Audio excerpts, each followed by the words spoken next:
because and the basic idea is we have an iterator object. We've got some aggregate, so that's an object that has a lot of structure, and that we have an iterator that is this interface of how you iterate over some structure. And so we ask the aggregate, give us an iterator for yourself, and then we can iterate over its components. And the book talks about the difference between external and internal iterators. So in Smalltalk, you learn about the collection classes, and you say do on a collection rather than getting the first and iterating by hand. And that's a kind of iteration too. That's one of the things. That's called an internal iterator. So C++, back 20 years ago, you didn't have internal iterators. It had to be external iterators because you need closures or something like that in order to do iterators. And so we talked more about external iterators than internal iterators. I'm showing you in Smalltalk, you can iterate pretty easily over, here's a string, and we're iterating over the characters in a string with a do operation. But you actually could have done that with an external iterator too, because this is a fact. Internal iterators are handier. They are more succinct. They take less space. They're easier to reason about than external iterators, but they're also less powerful. There are things you can't do with an internal iterator. You can do with an external iterator. So here's something you can do with an internal iterator, and you probably you'd be stupid to do it with an external iterator if you could do it with an internal iterator. We make a read string, and then we do while false on the read string, and read the characters one at a time, and then do the same thing of checking if it's a val or not. But in fact, Smalltalk has other operations, not just iteration, not just do. Do is your basic iteration. Smalltalk has select, where you return, given a collection, you return another collection. It's all the elements of the first one.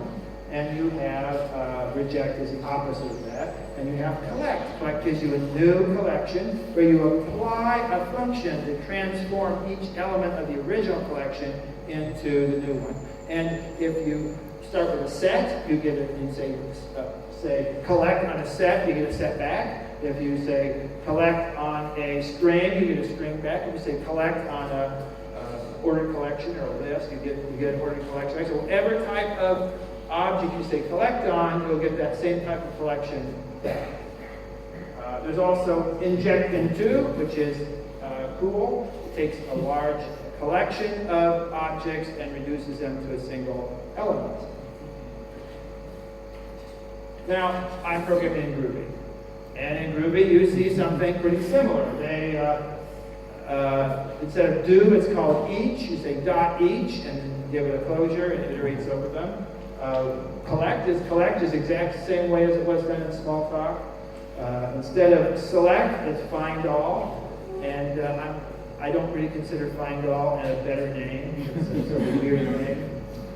Instead of inject into, it uses reduce. I actually think reduce is a better name. Inject into is a weird name. So the important thing about these names, they all rhyme. That's very important in programming languages, right? You got to make your programming languages rhyme so you can wrap them or something. So some of the names sort of make sense when they got to inject into. They were really stretching, trying to find something that would rhyme with them. Okay, so one of the things is streams. And when I would talk about object-oriented design, I have a class I taught for many, many years, object-oriented design, use Smalltalk. And whenever I would come to streams, I would say that streams are external iterators in Smalltalk. And you look at Java, other languages, they've got streams too, and yes, they're sort of external iterators, although usually when they say, here's how to do an iterator, they don't do it quite the way you have streams. And there's actually multiple hacks on streams, different attempts on streams in Java. But one of the things that occurred to me was that since you say do on a stream, you can say do on a stream, why can't you say collect and select on a stream? And you can. What I do is I make a class select stream, and when you say select on a stream, it gives you back a select stream, which is a stream that only gives you the right ones, and collect stream is the same way. A select stream is sort of funny because with select stream, you can say, I want to select every object less than 3. And then you give it a stream, 0, 1, 2, 3, 4, 5, 6. It goes on forever. It's an infinite stream. And so that is actually a little tough to implement in normal because it keeps looking to see if there's going to be something less than 3, and there never will be. But still, you can have those. So JavaScript has array. It doesn't have a big class library with lots of possibilities, but in array they have for each and map, filter. So map is the same as collect, and that's actually a pretty good name. I mean, map, and these are sort of becoming the standard names. And there's filter instead of select. And that's not too bad. And reduce, which I said is a better name. So these names were brought in by Java, and I'm sure some other language did them first. Again, I am 100% sure that the JavaScript people did not invent those names. They copied. I don't know where they copied them from. I'm sure they copied them from somewhere. I think Haskell. Haskell? Okay, that's quite likely because Haskell is the sort of language that people spend 3 months arguing over the names. And be likely to get good names. So it's a good language to steal from. Anyway, somebody in JavaScript got the absolutely amazing idea to use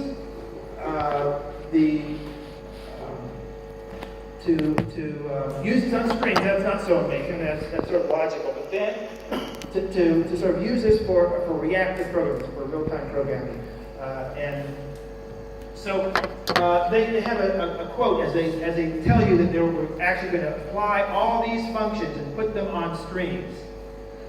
And this is a great line. Event stream has all the array functions, because in JavaScript, map, filter, and reduce are array functions, even though to me they're collection functions. But that, again, this is their JavaScript people, so they would say, event stream has all the array functions because an event stream is like an array, only laid out in time instead of in memory. And that to me is brilliant. That's a brilliant way to think about it. They are laid out in time instead of being laid out in memory. It's an alternate dimension. So Java 8 has brought these into streams. And what the book does not say, even though I think I was saying it in my design class notes at the time we wrote the book, I don't actually keep my notes for every year that far back, so I'm not 100% sure, but it just seems to me that I was. Is that a stream is a kind of iterator. And something I think is very important is that it's not just the basic iterate function that's important, but you want map, filter, and reduce, and other things as well, but map, filter, and reduce are the basic ones. You want them, you actually can define them on any iterator, even if it's an external iterator, even if you don't have closures in your language. But I've done that, and it's pretty ugly, which is why people don't do it, because they, I think that actually there's a C++ library, the big collection, like what was it? I don't even have the name for that library. STL. Excuse me? STL. STL, yeah, Standard Template Library. I think the Standard Template Library actually has these in it, but it's pretty messy. But when your language is closures, it changes things. Then you reach it. Of course, all the languages that we're seeing are going that direction. Okay, so why do Smalltalk programmers use collect and select. They do that because it makes their programs simpler and easier to read. You can have pieces of code that look like straight line code, even though there's all these loops in the middle. From a practical point of view, from a machine point of view, there's all these loops in the middle, but when a human reads it, it looks like straight line code. Easy to think about once you figure out how to think about collect and select, which takes a little bit of work. You have to train yourself to think about collect and select, but then after a while it becomes pretty easy. Even injecting 2 becomes easy after a while. That's usually the last one to become easy, by the way.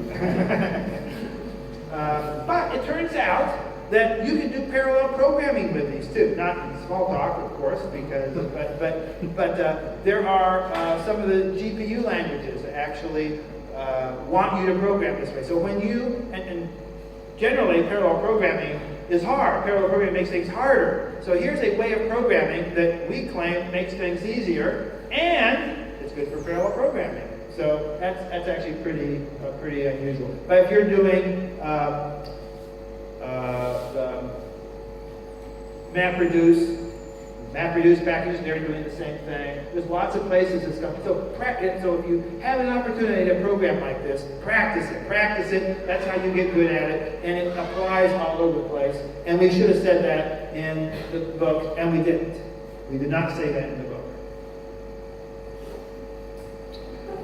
Okay, so now I want to talk about reactive programming, which is this really, really cool thing, which has been invented, I don't know, 5 or 6 years ago. It was not around at all. I don't feel guilty at all for not having talked about this in the book because nobody did it. But the idea is you think of a subject as an event stream, and now an observer will be a function on this event stream that transforms it into something else. And it has advantages of, actually for a lot of simple programs, it doesn't give you any advantages. You know, you've already got it, but when you do things complicated, then it starts to give you advantages. So if you had to keep some state in your user interface to deal with odd conditions, that sort of thing, for synchronization gets way easier, error handling gets easier, and you get fewer race conditions. So they add a lot of operations to streams. So they take the ones I've talked about, but then they add operations like concat all, which is not that unusual. It takes a list of lists of something and then concatenates them all, so you get a single list. And take until. This is an interesting one. Take until another stream. Something like collect and select are deterministic. You run them. 2 cases in a test. You run them in a test, you always get the same answer. But take until is sort of funny because it's on a stream and it's got this other stream, which is a stop stream. No events come into stop stream. So it just runs on the first stream as fast as it can, pulling events off until suddenly an event comes in on the stop stream and then you stop. Okay, so how many things return from a take until? Who knows? It depends how long it takes before somebody does something on the stop stream. So it's absolutely non-deterministic. That's its whole point, its whole reason for being is to be non-deterministic. So that's the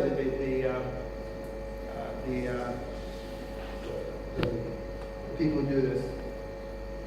So here's a JavaScript. I've never actually written and run a JavaScript program. So if there's bugs in my JavaScript here, I'm sorry. But I was copying this from somebody anyway. So what we're doing is defining, there's a little piece of code down here that's going to use this function to get element drags.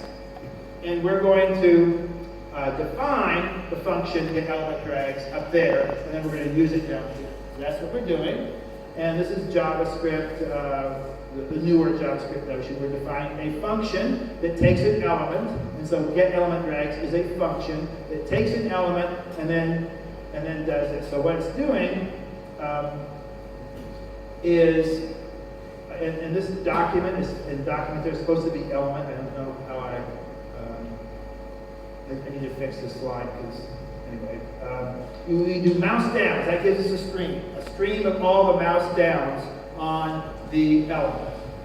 And then for each mouse down, we're going to get a list of mouse moves on that element.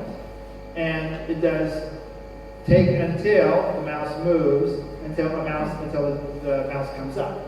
So as soon as the mouse comes up, you get an event on that, then that stops. And so now we have a sequence of the mouse movements. It's a sequence of points. And you do concat all to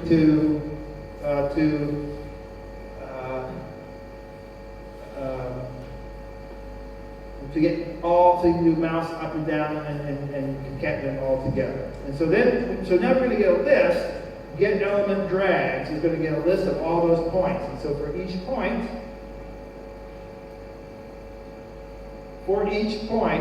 there's the point, and we set the position of the image to be that point. So it moves and follows a drag.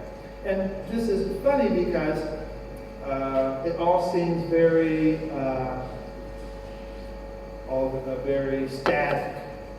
All seems very static. What's actually happening is, as you click the mouse and move it around, the system is finding these points, sending the point to cause the image to get moved around on the screen.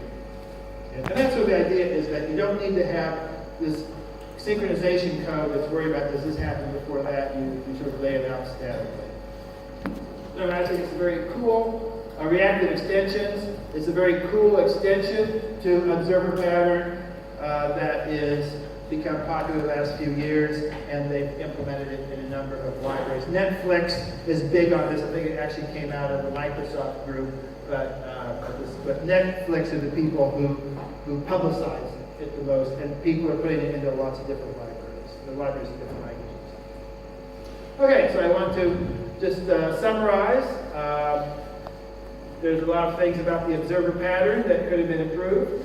One is, think of listener, that we pass events as arguments to the update, and that leads to multiple observer interfaces, each specialized. When you have a bunch of observers interfaces, all specialized, you do is data binding, where you assign, what you're doing is setting a property, and you actually are observing the property. You let these properties be your subjects, and then you have a lot of different observers, a library of different observers to look at those properties.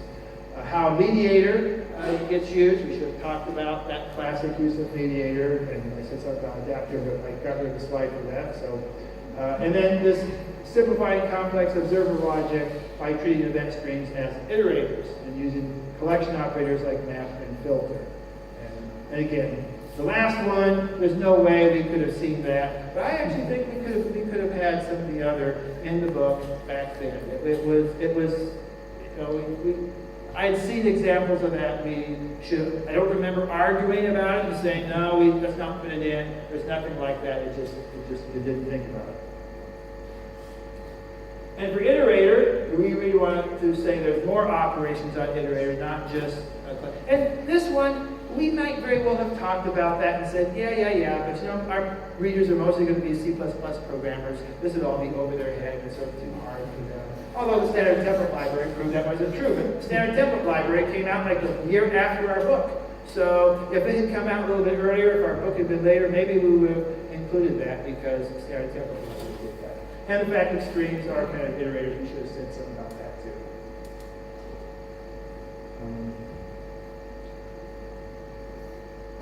And I'm sort of running late, so I'm going to skip over that. Each time do I add? Should I go a little longer? Okay, so I'm going to talk a little bit more about the composite pattern. And the idea behind the composite pattern is that you're building up a tree of objects, and you want to have this abstract component idea. You plug a component into a component and build a big tree of these things. So a straightforward, one alternative that's pretty common, is not quite in the composite pattern, is that you say, well, every component can have this possibly empty set of components. So if you have done Squeak, Morphic does it that way. Every morph can have a list of submorphs. And the first molecule controller in the original Smalltalk 80 did it that way. Every view could have a list of subviews. But they don't do that anymore because that turned out to be too easy to make mistakes. There are some of these objects that are going to be leaves of your tree, and they should never have children. And the poor programmer may not know that, and it's really easy to just add a child or something that's not supposed to have a child, and then usually you get bizarre behavior, and it takes a little while to figure out what's going wrong. And then the experts learn, oh yeah, you shouldn't do that. But it's just a part of the learning curve. It's unnecessary. Why did you even make it so that these objects that never should have a child have an empty list of children? You can just easily add another child onto it. It's just asking to be misused. So what we do instead is we say that we have our component class has different roles. Some of the subclasses are leaves. Some of the subclasses are composites. Sometimes you have a single composite class with subclasses. Sometimes every composite is just a different subclass, and different ways of doing it. It's still the same pattern. And the component class then has an interface. It sort of defines the interface. You really would like all your leaves and composites to have the same type of interface. They should all act like components. So you can use them, mix and match them, so that clients don't need to care. Am I getting a leaf or am I getting a composite? Whatever they get, they can process the same way. That's what you want. But what everyone discovers when you do this is that if you really want to say that leaves can't have children, what about the add child operation? What do you do if you do an add child on a leaf? What do you do so children do? You want to iterate over the children. Well, that's actually easy. You can iterate over the children of a leaf very, very fast because they have no children. And so you can just hard code that to return and do nothing. So that part you can handle. But what about add? And people scratch their heads, and they try this, and they try that, and it's just sort of this unsolvable problem. I actually had somebody who read our book and came back and said, oh, thank you for the book, because I thought I was so stupid that I couldn't figure out a problem, figure out a solution, and what you say is there is no perfect solution. So I feel so much better about that. But what we say is, but given all that, you have to put it somewhere, and should you put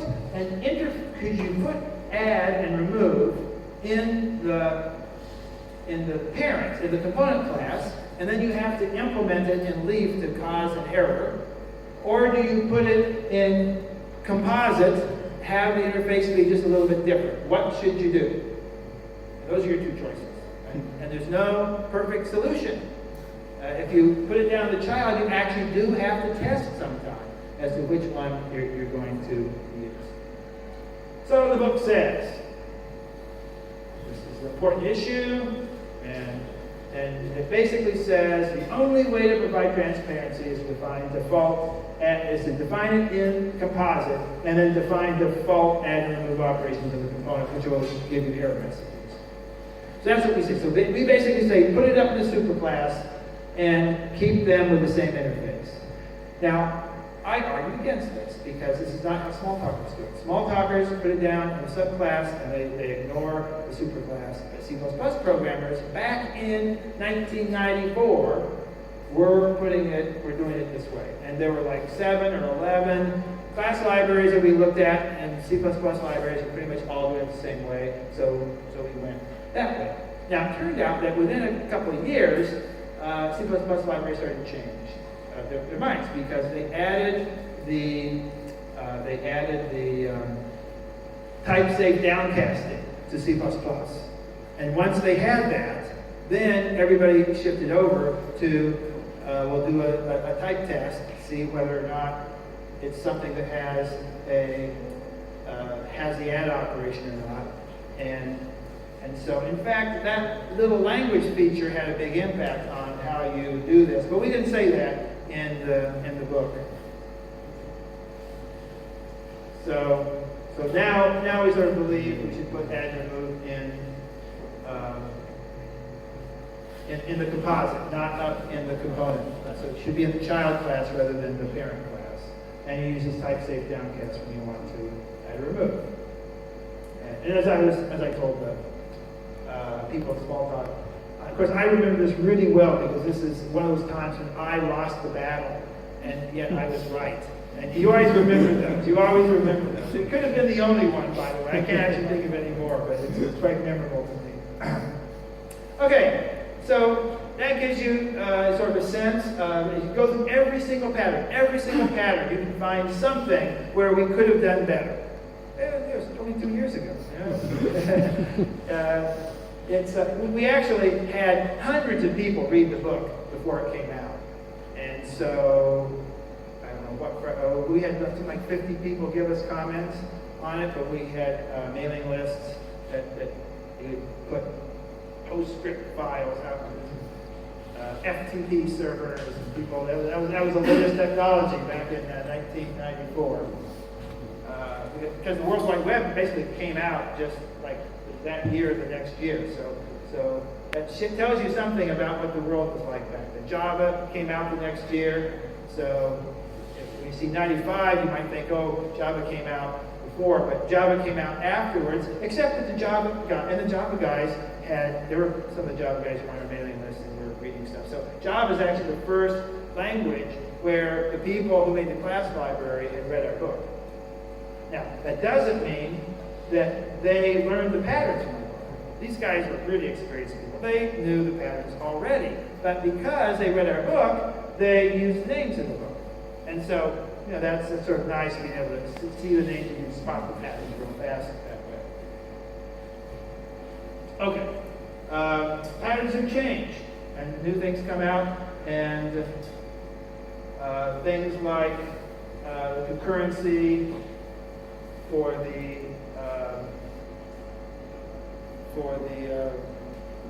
combination of iterator and an observer. And really the point about, I want to emphasize this thing at the bottom, the point of learning patterns is not to learn patterns. It's not that the patterns themselves are magical. They will work in some systems and not work in other systems. The point is we're trying to build systems with good design. And the patterns are ideas or things that have helped other people make good designs. So odds are good, they'll help you make a good design, but they're not guaranteed to do that. But learning them, the question is, well, why were they helpful for these other people? When you learn them, you learn principles of good design, which will carry over. And some people say, well, what's more important to learn, principles or patterns? Well, obviously, principles are more important than patterns. They're also way harder to learn than patterns. Patterns are sort of a discrete thing that you can learn, and you can copy it, and you can follow it. Even when you don't quite know what you're doing, you can get in trouble that way, of course. And you will get in trouble that way, but at least you're making progress. You're doing something, and you're practicing the right sort of thing. And when you learn that, oh, I shouldn't have used this pattern over here, you've actually learned something that's valuable as well. Okay. So this is my email address, and I always enjoy getting email from people. So that is my talk for today.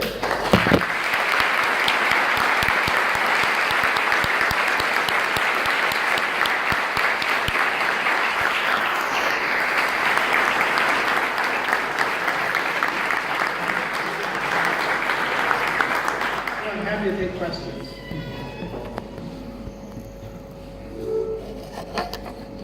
Questions? Yes. I can hear you. My question is about the MVC ideas. What do you think about the MVC? About model view controller? Yeah. The relevance in passing contemporary software development. Okay, so model view controller, I think of model view controller as there was in the original Smalltalk.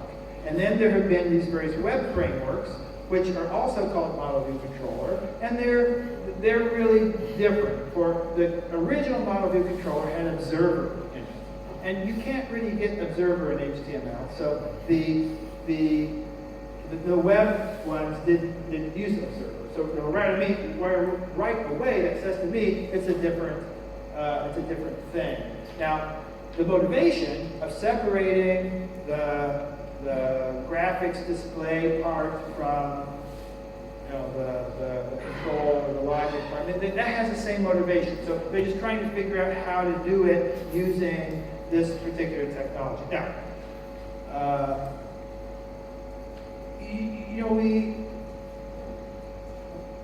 if you're building some reactive environment, it's JavaScript running in their browser, and there's a server back over here, and so they're communicating with it. What exactly is the model? Is the model inside the browser, some object that you're doing in the browser? Is it the object over on the server? I think it's probably actually the object in the browser, and then you have views that are going to be depending on it, and that's going to actually look an awful lot like the original Smalltalk model view controller. So I think the idea is, there are other things. Model view controller is for a particular case, and there are lots of times we're building something that doesn't match that case. Well, fine, if you're actually trying to do a robot or something, you're not going to be doing, maybe if you have a user interface for watching the plan that the robot is creating as it goes along, that might be more of a model view controller thing. But the robot itself, there's nothing in there about model view controller at all. And if you think of games where there's some world model, and that's changing, like every half second there's some thing that goes, and so when you click on something, it sends out a little event, and it takes a list of all these events, and every second or half second the system comes around and sweeps through and does all these things at once. That's not very much model view controller either. It's a different, but they need it because it's multi-user, and how do you deal with the performance issues? All this stuff. And doing it in a model view controller way would be incredibly expensive for that. So you're not going to do that. So the point is, it's an architecture, and there are places where that architecture still works, but there's lots of places where it doesn't work, and that doesn't mean it's bad. So when I am teaching. One of my teaching design and software engineering, one of my complaints is people's idea that if you're going to store some data, have a database, you've got to have a relational database. Well, a relational database is important technology, and there's some places where it's really great, and other places it doesn't work all that well. Some types of data doesn't work too well, and even when you use it, though, you end up spending a lot of time fighting and trying to get good performance. Now it's like, well, how much memory does this use? Oh, it's huge. It's back in the day they'd say it's several hundred megabytes. And even back then, you can. There's other ways you can do that. And nowadays, when your computers have gigabytes on them, why not just keep it all in memory? Why do you have to store it on the disk at all? Once it's in memory, suddenly your performance problems just disappear. And it's all so much easier when you keep it in memory. And again, it doesn't mean relational databases are a bad idea, just because people use them in cases where you didn't really need a disk-based database at all. It just says you need to know when to use it. You need to have a lot of alternatives. And that's a lot with patterns. Patterns are knowing different alternatives, knowing different design techniques. So when you come to a problem, you can try out in your mind, well, I'll try this, I'll try that, and figure out which ones are going to be best for your system. So model view controller is still relevant. I think there's a lot of people build systems that don't need it, and some of them probably use it when they shouldn't use it. It's always the way. But there's still places where it's relevant. Yeah, yes? Yeah. What do you think about the decisions in the Smalltalk community that decide to implement collections as an adherence, not by the behavioral structure, but the physical structure of the collection? Okay, I'm not quite sure I understand your question. So I understand what you said. What you said was, what do I think about the decisions in the Smalltalk community to implement collections, not so much based on the interface, but rather on the implementation. So you're talking about like set and dictionary, the fact that that dictionary is a subclass of set, but really all it's doing is reusing the hash table. So one of the things about there are these principles like the list substitution principle, which that violates, by the way. And people will take these principles and they will say, when you write code, you must always follow these principles. Now, I actually don't think that's true, because it all depends what you're trying to do. If what you're trying to do is hack out a quick solution so you can meet your demo date, or you can convince your funders to give you $1 million on next Friday, it doesn't matter anything you do to get your code out there fast is fine. And if you think of the sort of the XP life cycle where you take a test and you just do whatever to get that test to work right, copying code is a great way to get a test to work right. But then you're supposed to refactor afterwards. You're supposed to clean up afterwards. You shouldn't mistake that kind of programming for clean code, for good code. And so it's okay to do that, especially if you clean up after yourself right away. It's one of those things. It's hard to bake a cake without breaking eggs. It's hard to cook without making a messy kitchen. But you can clean up after yourself. And that's sort of so. What we see there is actually we used to have this decision by the small talk community, and that is actually not true. What we are looking at is a decision by somebody back in the 70s, and that because that's sort of it's got the stuff that works, people have just sort of kept it. There have been people who have shown, well, we can do this better, and here's how we can redesign it.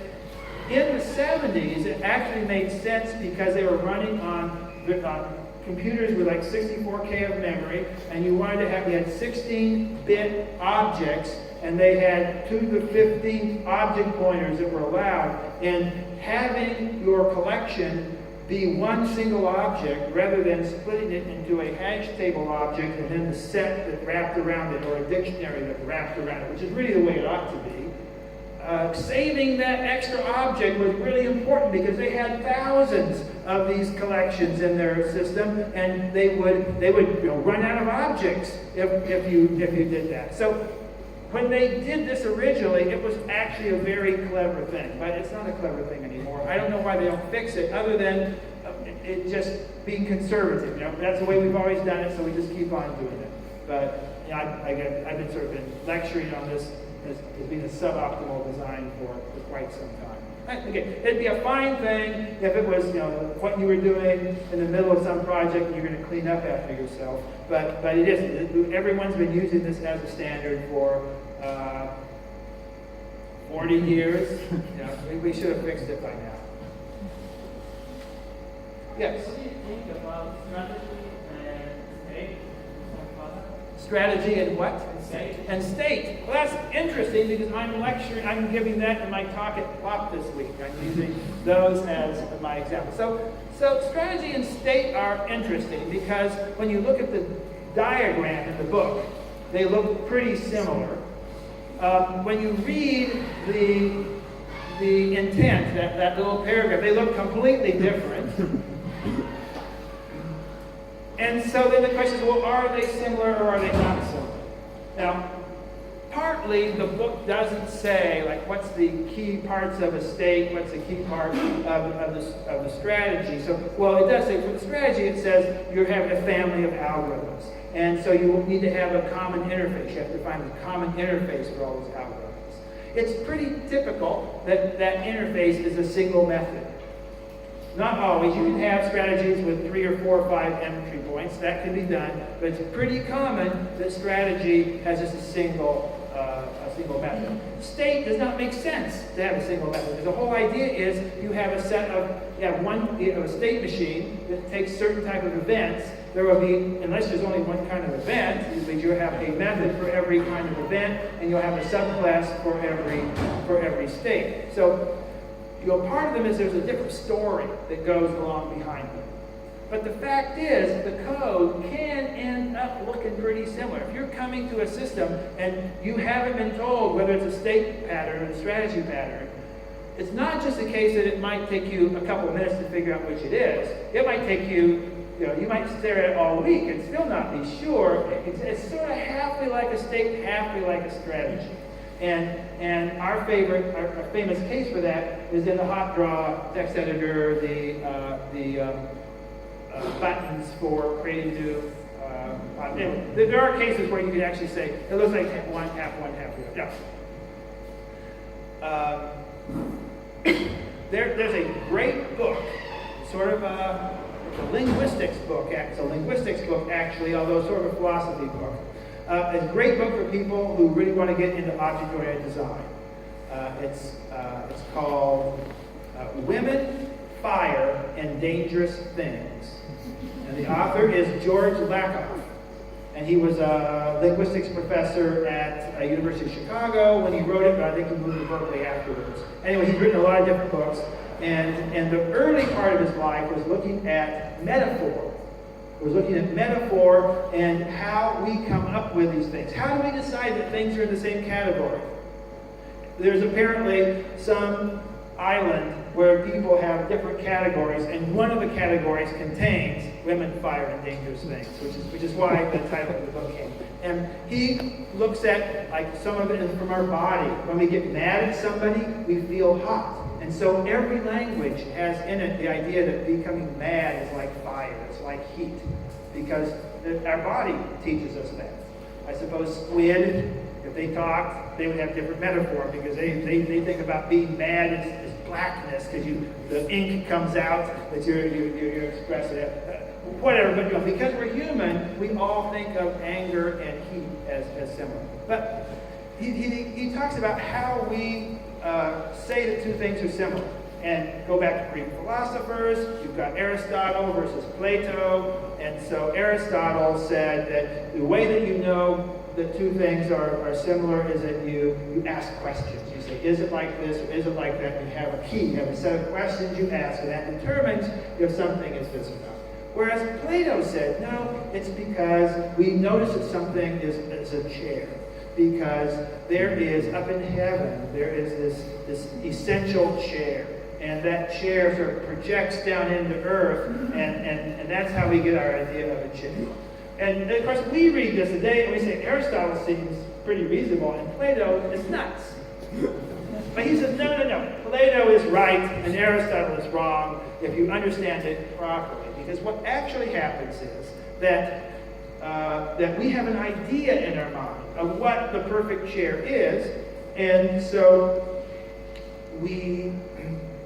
when I was lecturing and talking about this, we were in a place that had 100 seats, and there was a table, a bench, a table, and then all these seats were attached to an iron bar underneath it. They were not individual chairs. These are clearly chairs. I mean, everybody would agree that these are chairs. So I asked them how many chairs are in the room, and they would quickly look around and say, 100, 110, 100 something. I'd say, no, there's two chairs. There's the one I was sitting in and that one over there. Those things are not chairs. Those are benches, or because to say something is a chair, but you thought of it as a chair because it was clearly for one person, but they all were on a single bar. And what is a chair? We talked about a beanbag chair, right? That is so different from a regular chair. But when is something a sofa, or we have all these different words for different types of furniture that you sit on, and how do we distinguish between them? Well, and that is that we say things are simple patterns. Getting back to patterns now. What happens is we have this ideal of a state pattern, an ideal of a strategy pattern. Code is not the ideal. Code is a little bit different. And so you can say, well, what if something is just a little bit different from, it's mostly like state, but I've changed it a little bit, it's a little bit more like strategy, it's no close to the state. It's clearly a state. And then what if you change it a little bit more? What if you change it a little bit more? Well, finally you get to the point where you say, oh, now this is clearly strategy. But something could be right in the middle, and when it's right in the middle, you scratch your head and you say, I don't know, is it state? Is it strategy? So he said, I know what I'll do. I'll come up with a new pattern. We're going to call the thing in the middle something new. And now we've got a name for this. But the problem now is, before this thing was clearly a strategy, but now it's sort of halfway in between the two things, right? So we're not really any better than we were before.